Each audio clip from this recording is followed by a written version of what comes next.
예, 파트 2. 두 남자의 업종 배틀인데요. 먼저 업종을 공개합니다.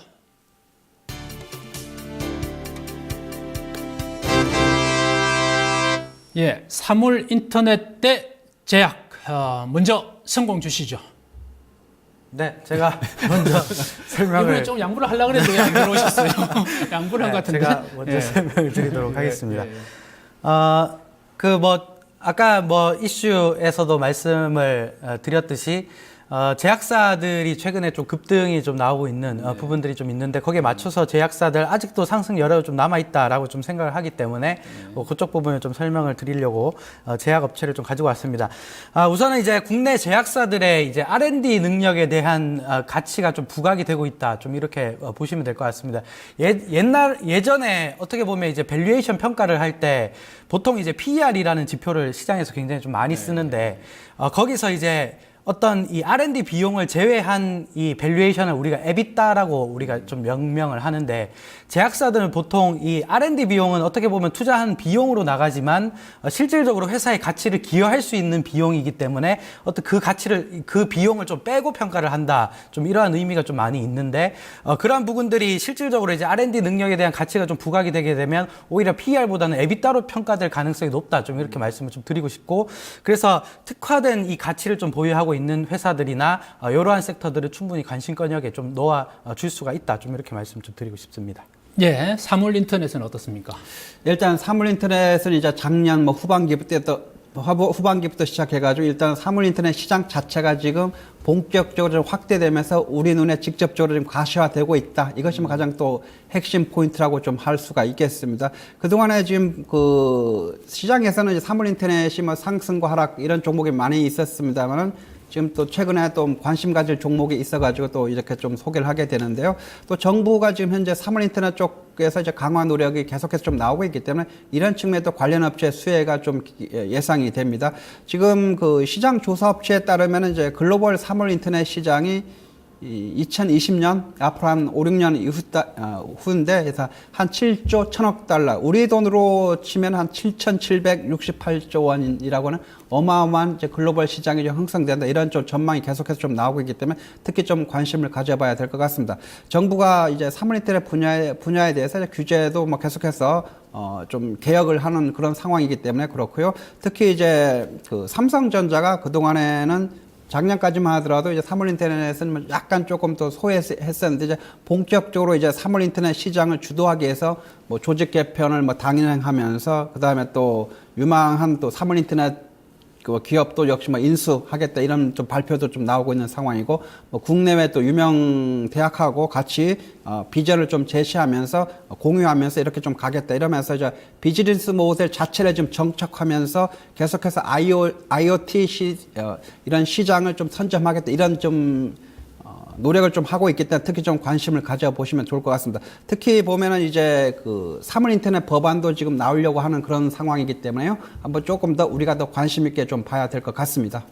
예, 좋습니다. 그러면 김경훈 영역의 제약업종 특화된 가치를 보유하고 있는 종목 먼저 주시죠. 네, 저는 첫 번째로는 이제 삼천당 제약이라는 회사를 좀 소개를 좀 해드리도록 하겠습니다. 이 회사는 이제 안과용제와 이제 항생제 그리고 순환기 질환 치료제를 전반적으로 좀 생산을 하는 업체다. 좀 이렇게 보시면 되는데 예전에 이제 2012년도에 제약업체들한테는 굉장히 좀 힘든 시기였던 게 이제 약가 인하가 있었습니다. 2012년도에 약가 인하가 있었는데 한 10% 정도의 이제 약가 인하가 나왔음에도 불구하고 이 회사는 실적이 그렇게 망가지지 않았습니다. 이유가 단가가 떨어지더라도 이 물량 자체가 워낙 증가하는 부분들이 좀 많이 나왔었기 때문에 실질적인 매출 감소 효과는 크게 없었다. 10%도 채 안 되는 매출만 감소를 했기 때문에 그 부분들은 큰 영향이 없었다. 그만큼 굉장히 좀 안정적인 물량을 좀 증가를 시키고 있는 기업 중에 하나다. 좀 이렇게 보셔야 되겠고 특히나 이 회사가 이제 인수를 한 이제 DHB 코리아라는 회사 같은 경우 계속 고성장을 좀 하고 있고 실적이 계속 꾸준히 좀 우상향하는 업체이기 때문에 여기에 대한 지분 가치도 계속적으로 좀 평가가 좀 되고 있다. 좀 이렇게 보셔야 되고 최근에 주가가 바닥권역에서 좀 올라오긴 했습니다. 오늘도 한 6.39% 정도 상승을 해서 마감을 했는데 전반적으로 추세 전환 신호로 저는 좀 보기 때문에 충분히 긍정적인 접근이 가능하다. 좀 이렇게 말씀 좀 드리고 싶습니다. 네, 삼성당 제약 대응할 수 있는 사물 인터넷 관련주 뭐가 있습니까? 예, 링네트를 선정해 봤습니다. 링네트 같은 경우는 이제 네트워크 통신 솔루션 업체인데 이제 그 세계적인 그 기업체인 네트워크 설계라든지 솔루션 개발 업체진 이제 그 시스코죠. 시스코 이제 뭐 사업 파트너로도 뭐 우리 국내에서 잘 알려진 상황이기 때문에요. 특히 뭐 시장에서 시스코 얘기만 나오면 링네트 뭐 초급등하는 그런 양상을 보이고 있는데 일단 좀 관심 있게 좀 보시면 될 것 같습니다. 링네트 같은 경우에는 이제 13년이죠. 2014년부터 뭐 거의 뭐 창사 이래 최고 실적을 좀 달성하면서 상대적으로 실적 측면에서도 뭐 상당히 좀 좋은 모습을 보여줬습니다. 그래서 2014년 작년이죠. 작년 상반기에는 뭐 반기 매출 500억이라는 뭐 상당히 좋은 성과를 좀 보이기도 했는데 작년 전체적으로 본다고 하면 실적 자체도 뭐 괜찮게 좀 나온 것 같습니다. 그래서 지난해 매출액을 전체적으로 본다고 하면은 이제 전년 대비해서 18% 증가한 1,146억 원을 이제 기록했고요. 영업이익은 60억 원으로 7.5% 증가, 순이익은 조금 줄었습니다. 51억 원으로 마이너스 9.5% 감소를 좀 했고요. 좀 그런 상황입니다. 그래서 이런 측면에서 보고 특히 이제 클라우드 부분의 그 가상화 사업이라든지 이제 빅데이터 쪽 사업 쪽에 좀 계속해서 좀 약진이 좀 보여졌고요. 또 공공 부분에 이제 무선랜 쪽 관련이 이제 중대형 이제 솔루션 사업이 호조를 보이면서 매출액이라든지 영업이익은 뭐 상당히 좀 좋은 모습을 보여줬습니다. 특히 2014년 이제 작년기 후반기부터 이제 사물 인터넷 사업을 이제 본격적으로 이제 단행하면서 이제 조직 개편을 단행하면서 사물 인터넷 시장에 선점하기 위해서 좀 많은 노력을 좀 보이고 있다. 이런 좀 전망이 계속해서 나오기 때문에 좀 보셔야 될 것 같고요. 특히 지금 링네트 뭐 기술적 분석상으로도 지금 뭐 매수하기 좋은 뭐 거의 저점권에 머물러 있다. 이것이 또 매력 포인트라고 하겠습니다. 네, 좋습니다. 또 제약 중에서 특화된 가치를 보유하고 있는 기업 하나 더 소개해 주시죠. 네, 두 번째로는 이제 대원제약이라는 업체를 좀 소개를 좀 해드리도록 하겠습니다.